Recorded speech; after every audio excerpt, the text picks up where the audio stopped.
आज का अभ्यास पूर्ण हुआ नंदी?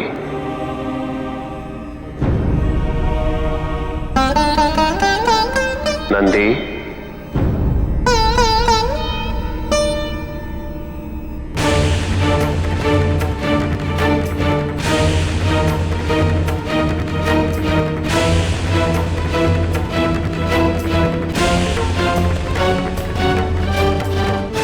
मेरा कार्तिकेय से स्वयं बात करना अति आवश्यक है।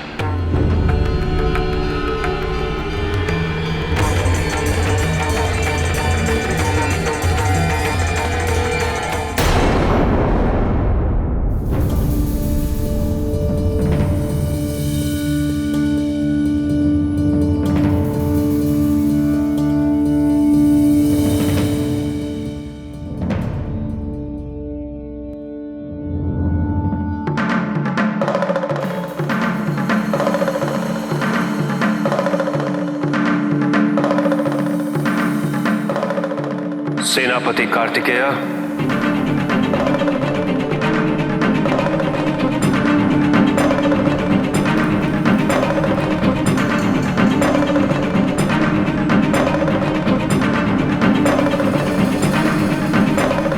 मेरा नमन स्वीकार कीजिए पिताजी।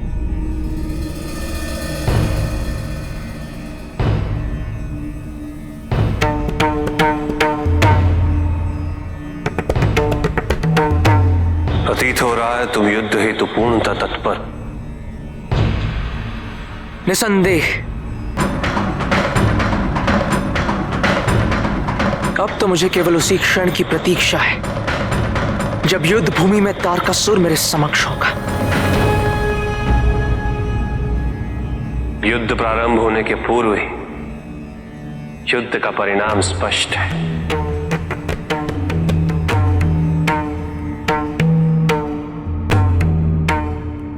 मुझे पूर्ण विश्वास है तारकासुर को तुम्हें पराजित करने में तनिक भी कठिनाई नहीं होगी।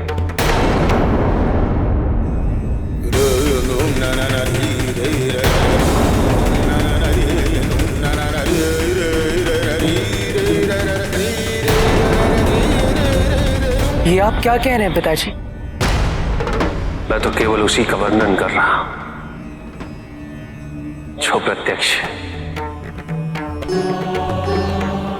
जो सब देख सकते हैं केवल तुम्हें छोड़ के। अपनी लगन, निष्ठा और क्षमता से तुम सेनापति का पद ग्रहण करने योग्य बन गए, किंतु तुम भूल रहे हो सेनापति का पद ग्रहण करने से युद्ध में विजय प्राप्त नहीं होती। ये सत्य है पिताजी कि प्रशिक्षण प्राप्त करने से पूर्व मुझे अपनी क्षमताओं पर विश्वास नहीं था, किंतु अभी तो मुझे अपनी शक्तियों और कुशलताओं पर इतना विश्वास है कि इस युद्ध में तो क्या, किसी भी युद्ध में मेरी विजय निश्चित है। आप चिंता ना करें पिताजी, महादेव और आदि शक्ति के पुत्र को कोई भी पराजित नहीं कर सकता, सिवाय अहंकार के।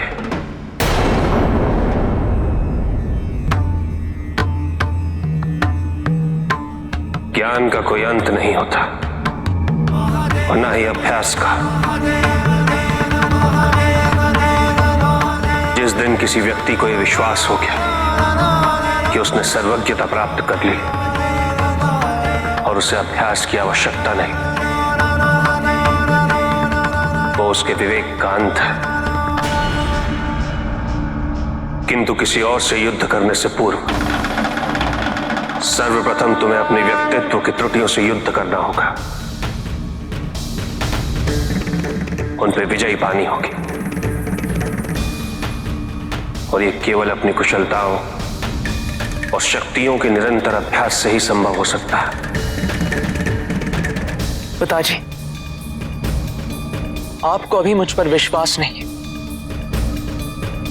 किंतु मुझे अपने आप पर पूर्ण विश्वास है। विश्वास और भ्रांति में अंतर समझना आवश्यक है। आपकी भ्रांति दूर करने का एकमात्र उपाय मैं जानता हूं पिताजी, कोई भी, चाहे वो कितना ही शक्तिशाली क्यों ना,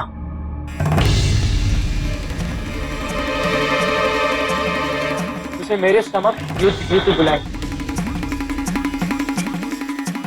और कहिए कि मुझे पराजित करके दिखाए।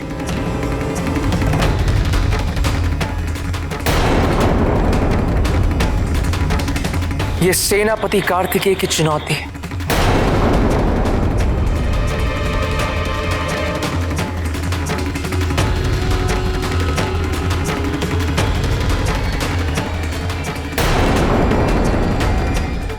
महान है देवराज, आप तो महान हैं। आपने तो शिव और शक्ति के पुत्र को भी नहीं छोड़ा।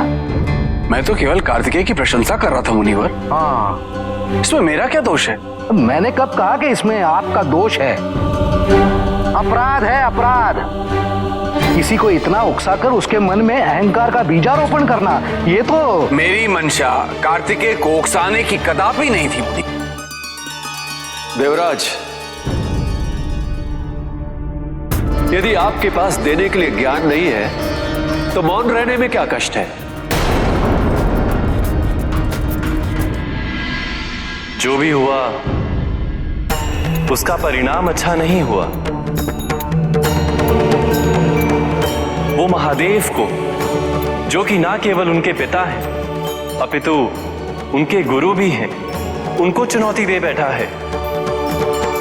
अपने प्रशिक्षक नंदी का अपमान कर चुका है। अहंकार में इतना बेसुध हो गया है।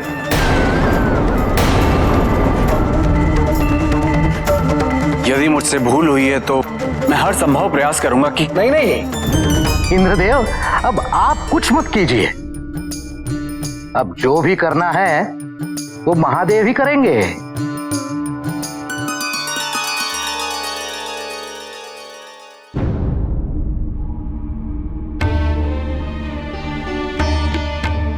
स्वामी कार्तिकेय में आए परिवर्तन से क्रोधित प्रतीत हो रहे थे।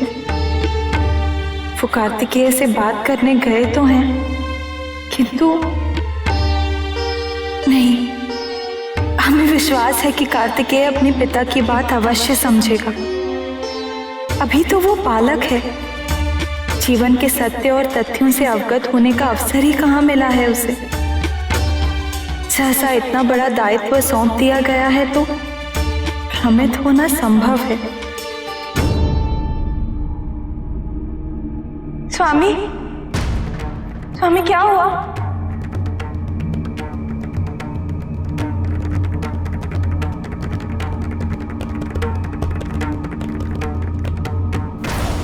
पार्वती हमारे पुत्र के सिर पर सेनापति का मुकुट उसके अहंकार का स्रोत बन चुका है। अपनी शक्तियों से उन्मत्त होकर मर्यादा का उल्लंघन करने की ग्लानि तक उसके मुख पर नहीं थी। होती भी कैसे? उसे तो यह आभास भी नहीं कि वो किस भ्रम में है। क्या? नहीं, ये हमें स्वीकार नहीं है। हम अभी उसे उसकी भूल का आभास दिलाते हैं। उसे आपसे और नंदी से क्षमा मांगनी ही होगी। पार्वती,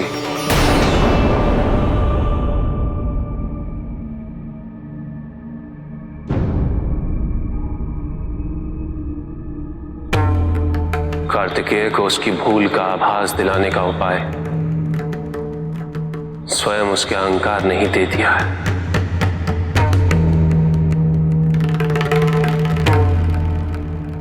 कार्तिकेय ने स्वयं अपने पिता को चुनौती दी है।